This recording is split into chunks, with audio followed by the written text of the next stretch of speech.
Hello, everyone. Welcome again to another Teacher Joseph podcast.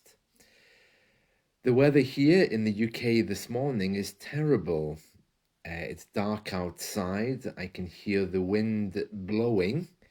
There's definitely gales this morning, and it feels like a scene from the book Wuthering Heights. I'm not sure if you've read that. It's an English classic novel from the 19th century, which always has rain, wind, howling against the window with very dark emotions. So yes, it's a very wet, windy day.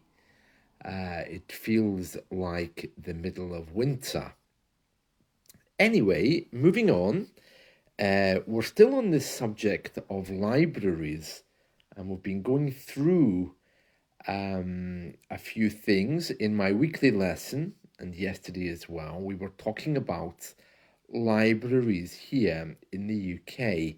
Now, I have a news story which comes from the 10th of August 2024, and this is from the BBC, the BBC News website, and it's about protests over the government's plans to close some libraries in England. Now, this is very interesting. There's a few new phrases here. It says, read in protests planned over library closures. Now, read in. This is a bit unusual. I hadn't heard of this before, but we often add the word in to the end of an action to talk about people who are protesting. Let me explain.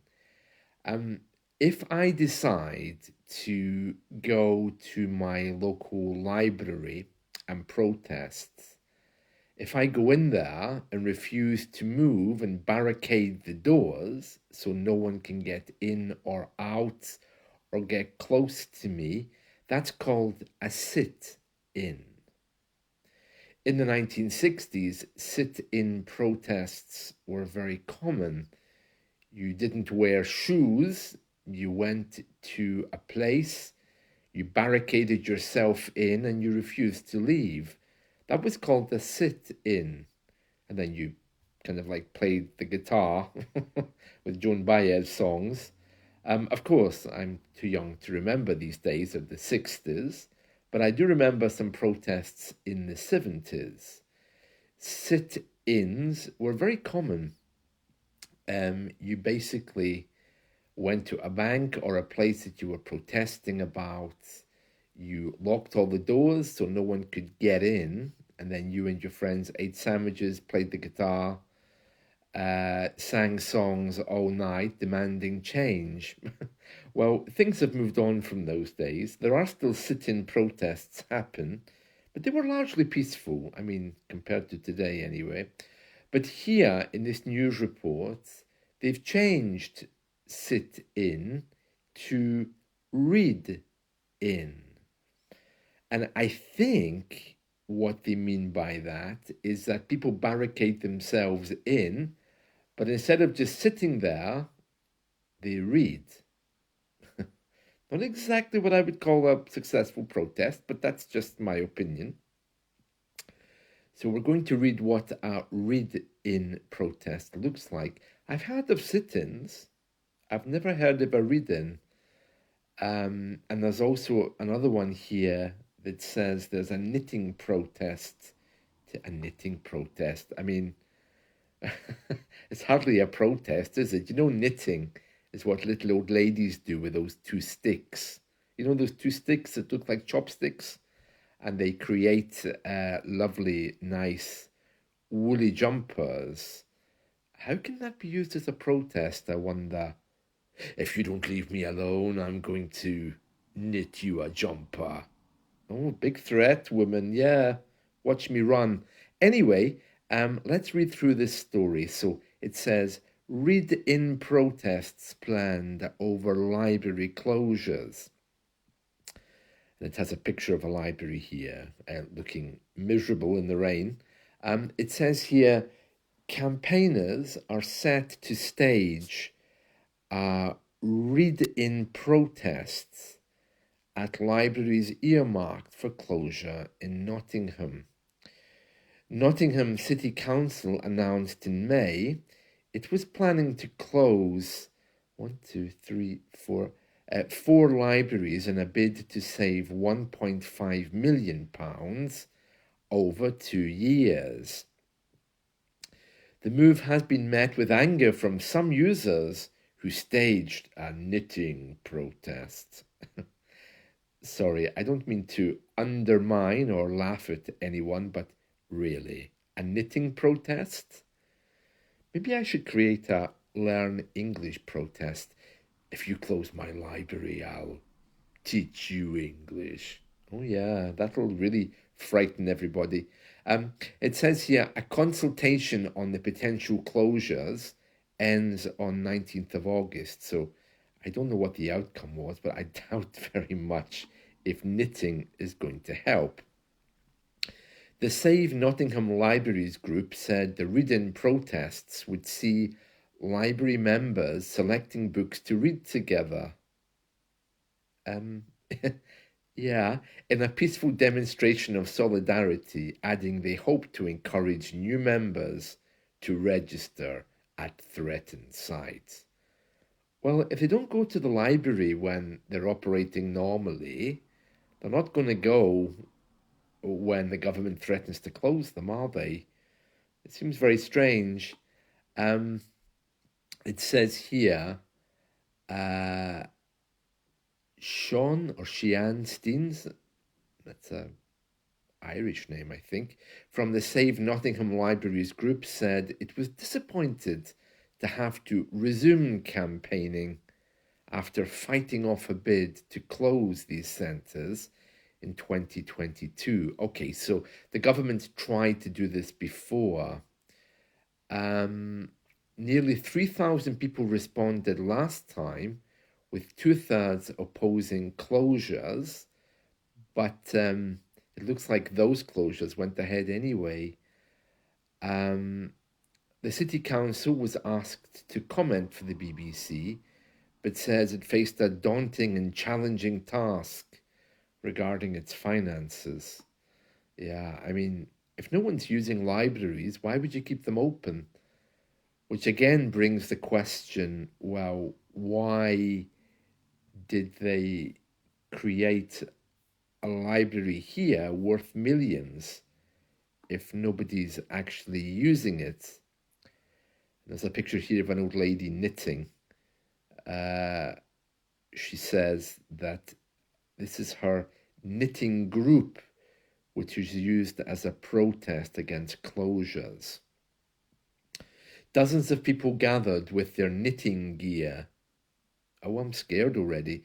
To attend a protest against planned library closures.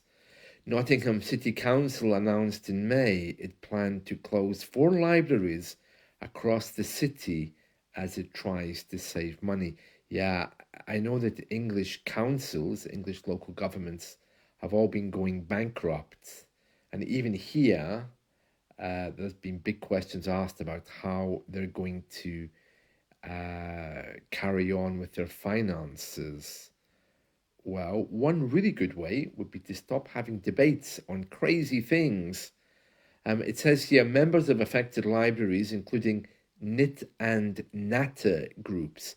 Yeah, Natter is meant to have a chat, basically. Remember, British people, we don't generally get together to talk. We get together to do things, like drinking alcohol, knitting. We do have little groups that get together, but we're not really big on socializing in any kind of tribal way. It says here, members of affected libraries, including Knit and Natter groups, which use them, congregated in the middle of the town to voice their opposition. And there's a picture of them here all knitting. I'm sorry to say this again, but do they really think that knitting is going to? I mean, surely we can do better than that, no? Let's see. It says here, books are a really important part of libraries. No, don't tell me. But so many other things happen in libraries, such as reading groups, support groups, social groups, and craft groups. Oh, really? Not around here, they don't. It says, um, I think it's so important to have libraries in the community, says one member, close to people, because not everybody's got the funds to come all the way into the city centre. Oh, I see. So they're saying don't shut the local library because not everyone can travel to the next one. And then it says here, just at the moment, I'm knitting some trousers for one of the knights who performs with the Knights of Nottingham. I find it restful. It's something that I can do whilst I'm watching TV. Yeah, well, I mean, there's nothing wrong with knitting. Knitting probably is actually a very relaxing thing. In fact, our Olympic champion, Tom Daly, he knits. He's known to be knitting before competitions. Yeah, many men and women knit here. Nothing wrong with that. The spelling is a bit strange, Knitting. But what is a bit strange, though, is the fact that you knit as a protest. That part I don't understand. And then it has a picture of three women looking, well, odd. And I think they're very old. They're looking kind of happily, staring into the camera. Yeah, they're looking happy. She says here, knit and natter is more of a social thing. We do some knitting, but most of us natter. Natter just means chatting. It's for people to come together in the local area. There's not a lot for our age group, and it's a beautiful building. Oh, I see. So this knitting group takes place in the library, and so they've encouraged everyone to come and knit outside as a protest. Well, why not change the library then into a knitting place? Because clearly the government aren't going to fund that. Wouldn't that be easier? Or you can go somewhere else and knit and let them close the library? I mean, I'm sure there's other buildings or even people's homes, although British people generally don't socialise in each other's homes anymore. Okay, so this woman, Alison Taylor, 79, and from Basford, said the library has been an absolute godsend for me, she says. And then she says, I lost my husband. Oh, really? And I was on my own. My relatives are in Yorkshire and Scotland, and I didn't have anybody. To knit is a new way of life. We do need this. I wish the council and the government would listen to what older people want. Yeah, so they're making the point there that it's not about the knitting or the library, it's about a place for people to get together, which is fair enough. I mean, I can understand that. What a bizarre way to have a protest. And I do agree that for older people, there really is nothing. Even for me, I'm hardly old, 50s. But yeah, there's just nothing. I mean, I spend my time online, talking to my friends around the world or teaching. I'm also at university, it's all online. I don't get to talk to people or see many people. And it's almost like the government wanted that way. There really is nothing. The choice is the pub, the church, going to the cemetery. And to be honest with you, none of those things really strike me as things that I want to do. So yeah, there's very, very little. It takes a big, big effort now to actually mix with people because it's just not what we do. I think city life is probably better for that. If you want any kind of social life, you'd really need to head to a place like London. But even there, I think people are so lonely because it's very hard to find authenticity. I was walking around my town, I think it was on Saturday, and there was someone sitting there crying. She was really crying so hard. And of course, when people do that here, uh, other British people, we don't know how to react. So we just ignore them and pretend it doesn't exist. So we were all walking past this lady who was crying. And I think the police came along eventually and sat down next to her. Really is a tragedy, but there are a lot of very, very lonely people. So, with that in mind, I do understand about the whole knitting thing and the community thing. But what I don't understand is how knitting can be used as a protest. I mean, if I'm unhappy, let's say if Microsoft decide to, take Skype offline, I'm not going to say, okay, I'm going to protest. I'll knit a new jumper. Yeah. Anyway, that's it from me. I hope you've enjoyed this insight into our public libraries. So our public libraries look like they're in big trouble, and our government is pushing ahead with closing many of them. But thankfully, where I am, they're still surviving. But for how much longer? I really don't know, to be honest. Right, that's it from me for today. I hope you've enjoyed this. See you. Bye.